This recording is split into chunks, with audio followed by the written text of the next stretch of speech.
Let's talk about the future.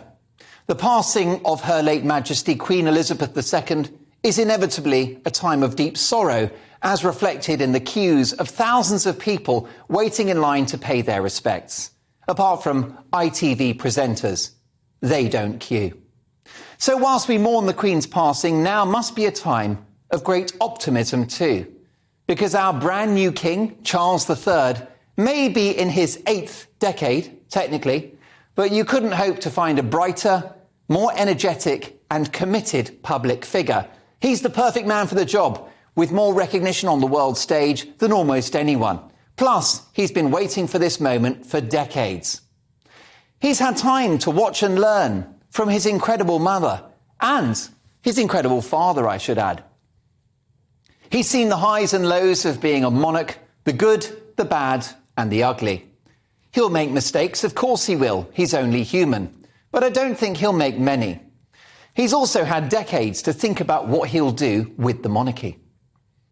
He must, of course, follow the Queen's incredible example by representing the country and leading it whilst staying out of politics. And on that, I will hold him to account.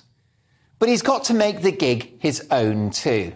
This mustn't be a disappointing sequel to Elizabeth's reign, rather the start of an exciting new franchise. Whilst the constitutional monarch wields no political power, which is why it's so successful, and why the King or Queen is really the only person that can truly unite the country, it's not a role without huge influence. The monarch can make or break Britain. The Queen's great legacy, and where do you start, is the country that she's left behind.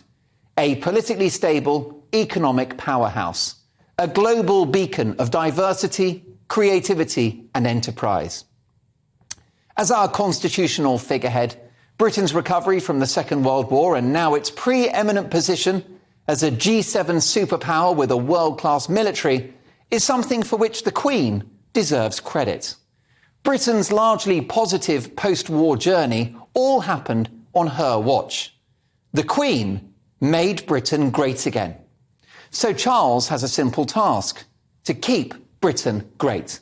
And how does he do that? Well, he has two main challenges. Firstly, to preserve the union of the United Kingdom and to silence the siren voices of separatism, the likes of the SNP, whose uber nationalism is not only bad news for Britain, but most importantly, bad news for the people of Scotland.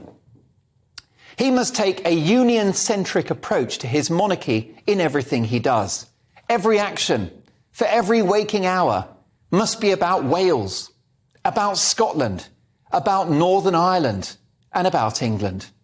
And his other great challenge is the preservation of the Commonwealth, a beloved family of nations, a celebrated bridge to our economic, strategic, geographical, and diplomatic past.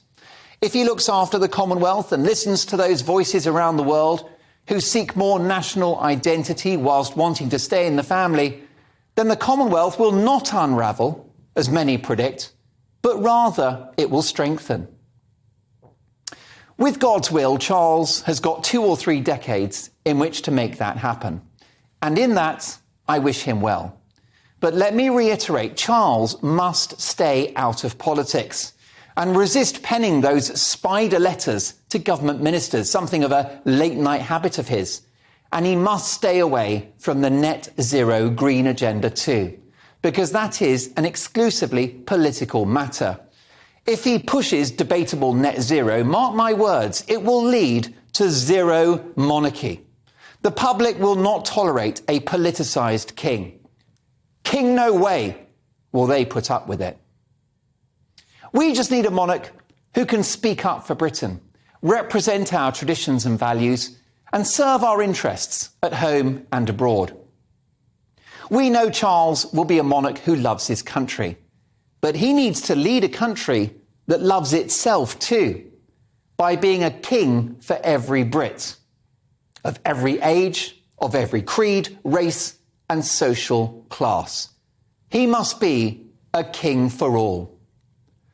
As we navigate life after the pandemic and this economic shock, and as we come to terms with a 21st century in which China is now fast emerging as the world's greatest superpower, with Vladimir Putin holding the West to ransom over energy supplies, and conducting a cruel war in Ukraine, we're going to need a steady hand at the tiller, a calm head under pressure, and a king who can support our exciting new Prime Minister Liz Truss and remind the nation at every turn that whilst we've lost a queen, we've gained a king. Charles has his critics, the campaigning prince has divided opinion, and of course his love life has been a bit checkered too. Plus, he's got a short fuse. He's a bit pampered and clearly does not get on well with fountain pens. So I think expectations are pitched just right for Charles. Everyone knows the Queen is the hardest act to follow, and she simply can't be replaced. So whilst expectations for our new king may be at the lower end, I think that's a good thing, and I believe he will exceed them. I think he'll be good, and if he stays out of politics, I will back him all the way. As the saying goes, the Queen is dead, long live the king. And may he prosper, for his victory, his glory is ours too.